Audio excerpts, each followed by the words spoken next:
जय जगन्नाथ बंधुगण सिंह राशि लियो राशि चक्र एमती एक राशि सूर्य जहाँकर राष्ट्राधिपति सूर्य राजा बलवान स्रष्टा नवग्रह मध्य रजा बोली विवेचित करा जाई सूर्य ग्रह को परम शक्तिर उपाधि सूर्यदेव तो से सिंह राशि अर्थात सूर्यदेव राशि आलोचना करवा शनिदेव बिल्कुल शनिदेव आपणकर देखु आपणकर शनिदेव बसती अष्टम जगार जो शनिदेव बसती बिल्कुल किसी अलग घटना घटी थाए तो फेब्रुआरी मास आपण मानकर केमिति कटिब निश्चित भाव में शनिदेव जेहेतु 12तम राशि अर्थात बृहस्पति राशि अष्टम घरे बसते आपण मानक देखी दूँ तो देखा देखु आपणकर शुक्र बुध राहु कौटी बसती सप्तम घरे कौन पार्टनरशिप घर प्रेमर घर अर्थात स्वामी स्त्री घर प्रथम जदि आम आलोचना करवा फेब्रुआरी मसरे जहाँ जना जाऊँगी शनिदेव आप अष्टम घरे आकस्मिक आपणकर किसी ना कि परिवर्तन घटिपे जो परिवर्तन आपण को फ्यूचर रे आपण को काम आसो आलोचना करवा ए निश्चित भाव में नवग्रह को आपण मैंने देखीदे आपणकर कुंडली कौ मैंने कौ परिस्थिति अर्थात कौ मान साथी केमी कौन कंजक्शन ये बिल्कुल आम प्लान करी कथबार्ता हवा कौन हम देखो केतु आपणकर लग्न फेब्रुआरी मसरे आपन को चिंता जनित प्रॉब्लम निश्चित भाव में रहा स्पिरिचुअल हो किंतु आपन को चिंता कौन प्रकार चिंता निज स्वास्थ्य को लेकिन चिंता आर्थिक शारीरिक मानसिक माने एंजाइटी आप जानते गोटे दुश्चिंता भितर आप रे कौन पर रे लग्न रे केतु बिल्कुल आप निश्चित भाव में केतु महाराज को ये जो फेब्रुआरी मास चिंतार रे तत्सहित आपण मानक मुझे गोटे कथा कहूँ आपणकर सर्वदा गोटे रागी स्वभावर परिचय नूतन करके आसीज सिंह राशि ये जो फेब्रुआरी मास 2026 आपण मानक बहुत लोग कह ये लोकटा एमती नाला हठात कि कौन परिवर्तन है अर्थात रागी स्वभावर हो गोटे जमी आप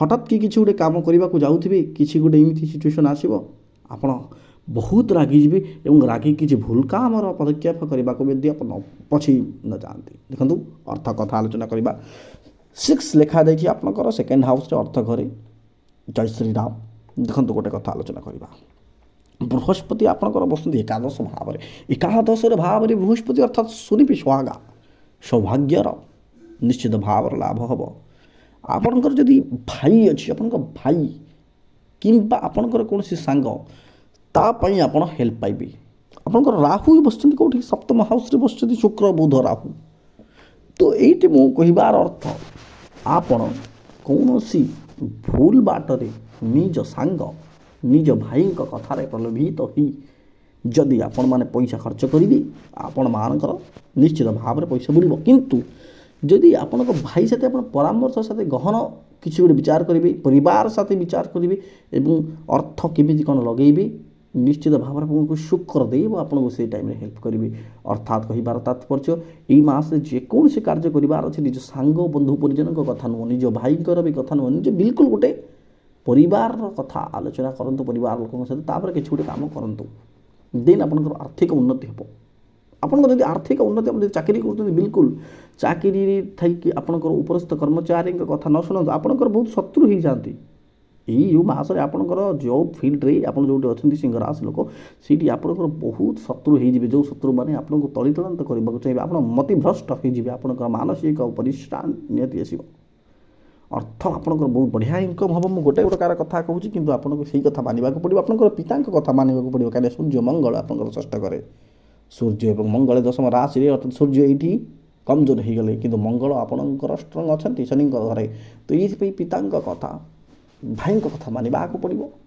किंतु परिवार साथ आलोचना करी सठिक कौन भूल कौन करने को पड़ो माता कथा करवा माता बिल्कुल भाव स्वास्थ्य क्षेत्र में माता प्रॉब्लम देखा जाऊँगी तो माँ को निश्चित भाव में केयर नियंतु आपण मैंने आप राशि चक्र कथा अनुଯାयी आप माँ साथी एवं धन क्षेत्र में आपंकर गोटे अपोजिट टाइम आसो अर्थात आप माँ अर्थ को विनियोग कर ये गोटे टाइम देखा ଆପଣଙ୍କ ମା ଯଦି କୌଣସି ପଇସା ରଖିଥିବେ ଆପଣ ମା ହଟ ଧରିବି ମା ମୁଁ ଏଇଟା ଆଣିବି ସେଇଟା ଆଣିବି।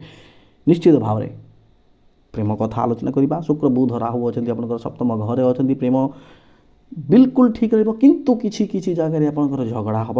ଯେହେତୁ ରାହୁ ଅଛନ୍ତି ବିଲକୁଲ ନିଜ ସ୍ତ୍ରୀ ସାଥେ ଝଗଡ଼ା ହୋଇପାରେ କିମ୍ବା ନିଜ ସ୍ୱାମୀ ସାଥେ ମଧ୍ୟ ଝଗଡ଼ା ହୋଇପାରେ। ଆଉ ଫେବୃଆରୀର 14 ପରେ ଆପଣଙ୍କର ବହୁତ ବଢ଼ିଆ, ଅର୍ଥାତ୍ ଫେବୃଆରୀ 14 ପରେ ଆପଣମାନଙ୍କର ବହୁତ ବଢ଼ିଆ ପ୍ରେମ ସମ୍ପର୍କର ନିଶ୍ଚିତ ଆସିବ। ଆପଣ ପବ୍ଲିକ୍ ଅର୍ଥାତ୍ ଆପଣଙ୍କର କେଉଁଠି ଗୋଟେ ପବ୍ଲିକ୍ ଜାଗାରେ ଆପଣଙ୍କର ସବୁବେଳେ ଚିନ୍ତା ରହିବ ଆପଣଙ୍କ ଦେହ କ'ଣ ହେଇପାରେ କି। କାହିଁକି କହିଲେ ଷଷ୍ଠ ଘରେ ସୂର୍ଯ୍ୟମଙ୍ଗଳ, ତ ପବ୍ଲିକାଲି ଜାଗାକୁ ଗଲେ ଆପଣଙ୍କ ଗାଡ଼ି ଚଳନ୍ତୁ ନାହିଁ ଜୋର କି କୌଣସି ଜାଗାରେ ପାଟିତୁଣ୍ଡ କରନ୍ତୁ ନାହିଁ। ପୂଜା କର୍ମ ନିଶ୍ଚିତ ଆପଣମାନଙ୍କୁ ଏଇ ମାସରେ ଦେଖାଯାଉଛି ଘରେ ହେବ। ନିଶ୍ଚିତ ଭାବରେ ଘରେ ଆପଣଙ୍କର ପୂଜାର ଯେମିତି ଗୋଟେ ଆଧ୍ୟାତ୍ମିକ କ୍ଷେତ୍ରର କାମ ରହିବ। ଆପଣମାନେ ବହୁତ ଡିସେଣ୍ଟ ୱେରେ କାର୍ଯ୍ୟ କରିବେ ଏଇ ମାସରେ। ଏହି ମାସରେ ନିଶ୍ଚିତ ଭାବରେ ଆପଣଙ୍କର ଅର୍ଥ କ୍ଷେତ୍ର ପାଇଁ ଭଲ, ସ୍ୱାସ୍ଥ୍ୟ କ୍ଷେତ୍ର ପାଇଁ ଆଭରେଜ, ପରିବାର କ୍ଷେତ୍ର ପାଇଁ ଭଲ, କିନ୍ତୁ ମାତାଙ୍କ ସ୍ୱାସ୍ଥ୍ୟ ପାଇଁ ଜଗନ୍ତୁ। ପରିବାରର ସମସ୍ତଙ୍କ କଥା ଶୁଣନ୍ତୁ, ସମସ୍ତଙ୍କ କଥା ଭାବନ୍ତୁ। ତେଣୁ ଆପଣଙ୍କର ବହୁତ ବଢ଼ିଆ। ଆଉ ଯେଉଁମାନେ ଗର୍ଭବତୀ ହେବାକୁ ଚେଷ୍ଟା କରୁଛନ୍ତି ଅର୍ଥାତ୍ ତାଙ୍କ ପାଇଁ ବହୁତ ବଢ଼ିଆ ଟାଇମ୍। ଏଇ ଟାଇମ୍ଟା ବହୁତ ବଢ଼ିଆ, ସନ୍ତାନ କ୍ଷେତ୍ର ପାଇଁ ବହୁତ ବଢ଼ିଆ, ବହୁତ ହି ବଢ଼ିଆ ଅଛି। ତ ଗୋଟେ କଥା ତ ସନ୍ତାନ କ୍ଷେତ୍ର ପାଇଁ ବଢ଼ିଆ, ଅର୍ଥାତ୍ ବୃହସ୍ପତିଙ୍କର ଏଇଠି ରାଶି ଅଛି। ତ ଯେଉଁମାନେ ସନ୍ତାନ କରିବାକୁ ଚାହୁଁଛନ୍ତି ଏଇ ମାସଟା ବହୁତ ବଢ଼ିଆ ମାସଟା। ତ ତାପରେ ଆମେ ଗୋଟେ କଥା ଆଲୋଚନା କରିବା ଆପଣମାନଙ୍କ ନେଇକି। ଦେଖନ୍ତୁ ଏଇଠି ଆପଣଙ୍କର ଆଉ ଗୋଟେ ଜିନିଷ ମୁଁ ଦେଖିଲି ଏଇଠି କ'ଣ ନା ଆପଣଙ୍କର ଯେଉଁ ଶନି ଏବଂ ରାହୁ ଏଇ ଦୁଇଟା ଗ୍ରହ ଆପଣମାନଙ୍କୁ ଏଇ ମାସରେ ନିଶ୍ଚିତ ଭାବରେ ଟିକେ ଅଡ଼ୁଆରେ ପକାଇ ଦେଇ ପାରନ୍ତି। କେଉଁଠି ଝଗଡ଼ା ହେବା, କେଉଁଠି କ'ଣ ପ୍ରୋବ୍ଲେମ୍ ହେବ, ତ ଏଇସବୁ ପାଇଁ ଆପଣ ଶନିଦେବଙ୍କ ବୀଜ ମନ୍ତ୍ର ପାଠ କରନ୍ତୁ। ନହେଲେ ଆର୍ଥିକ କ୍ଷେତ୍ରରେ ବହୁତ ବଢ଼ିଆ ଅଛି, ବହୁତ ବଢ଼ିଆ ଅଛି। ଆର୍ଥିକ କ୍ଷେତ୍ରରେ ଆପଣଙ୍କ ପାଇଁ ବହୁତ ବଢ଼ିଆ ଅଛି। ଆପଣମାନେ ଘରେ ରହିକି ମଧ୍ୟ ପଇସା ଇନକମ୍ କରିପାରିବେ। ନୂତନ ଦ୍ୱାର ଖୋଲିବା ଆପଣମାନଙ୍କର ଅର୍ଥ କ୍ଷେତ୍ର ପାଇଁ। ଚାକିରିରେ ଆପଣଙ୍କର ପଦୋନ୍ନତି ବି ଘଟିବାର ଚାନ୍ସେସ୍ ଅଛି।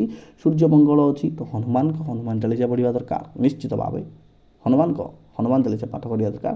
ମହାଦେବଙ୍କର ପୂଜା ଅର୍ଚ୍ଚନା କରିବା ଦରକାର।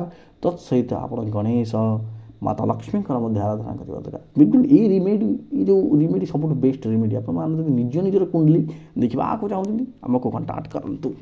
ନିଶ୍ଚିତ ଭାବରେ ଭଲ ମାସଟିଏ। ଜୟ ଜଗନ୍ନାଥ।